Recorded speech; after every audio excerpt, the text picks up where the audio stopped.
হরে কৃষ্ণ। এবার ঈদের ছুটিতে কে কোথায় ঘুরতে গিয়েছিলেন? আমি কিছুটা অসুস্থ এবং আমার ছেলে ছোট বলে কোথাও ঘুরতে যাওয়া হয়নি।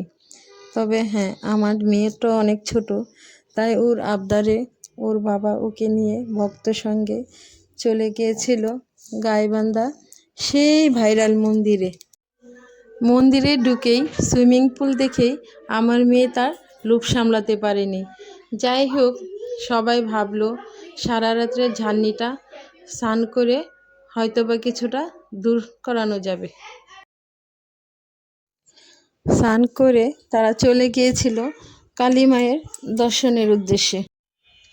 মন্দির থেকে নামার পরেই দেখতে পেলাম যে সিঁড়ি দিয়ে নামার সময় পাহাড়ি ঝর্ণার মতো জল বয়ে চলছে। আমার মেয়ে তো খুবই আনন্দ করে সিঁড়ি দিয়ে নামছে, দেখতে খুবই চমৎকার লাগে। কিছুটা হাঁটার পরেই দেখতে পেলাম যে রাধাকৃষ্ণ কি সুন্দর করে দোলনায় দুল খাচ্ছে। তখন ভগবানের এই দুল খাওয়া দেখে আমার একটি খুব ভজন মনে পড়ল।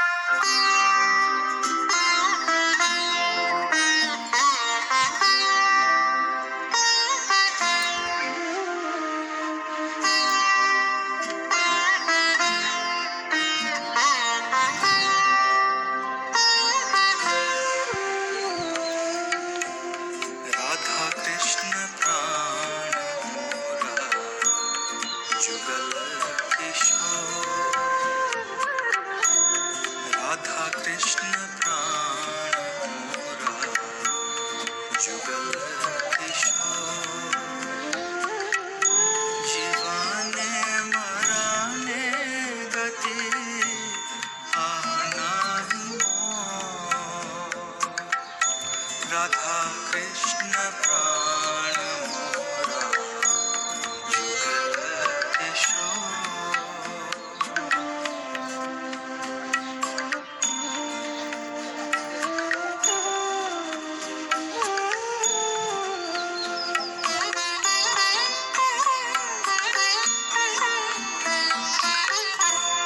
कालिंदी रखूले केली कदम्बेरा बना। তারপর কিছুটা পথ হেঁটে দেখলাম ভগবান শ্রীকৃষ্ণ গোবর্ধনের মধ্যে দাঁড়িয়ে সুন্দর করে বাঁশি বাজাচ্ছেন।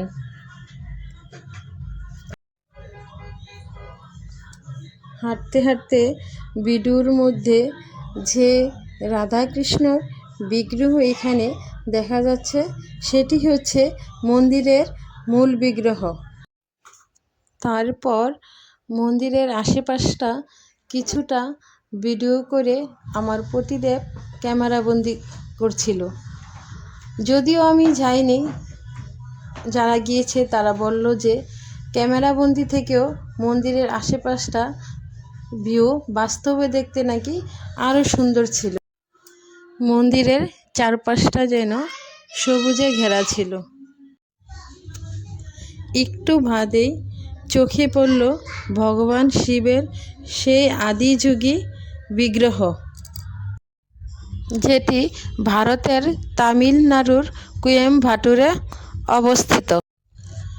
ভগবান শ্রীকৃষ্ণের বিগ্রহ এবং শিবের মূর্তিটি দুটো খুব পাশাপাশি ছিল। দুপুরের পর থেকেই মন্দিরে অনেকটা ভিড় হতে থাকলো।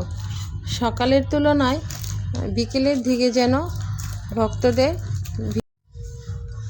মন্দিরটির কাজ এখনও সম্পূর্ণভাবে কমপ্লিট হয়নি। আমরা শুনতে পেলাম যে মন্দিরে নাকি আরও অন্যান্য দেবদেবীর বিগ্রহ প্রতিষ্ঠিত হয়। তারপর আবার কিছুক্ষণ পরই দেখতে পেলাম ভগবানের রাম ভক্ত হনুমানকে। তারপর সবাই মিলে এখানে ছবি উঠিয়ে চলে গিয়েছিল স্বপ্নপুরীতে, যেটি আমি পরবর্তী ব্লগে আপনাদেরকে দেখাবো। আজকের মতো ব্লগটা এখানে রাখছি। সবাইকে আবারও টাটা, হরে কৃষ্ণা।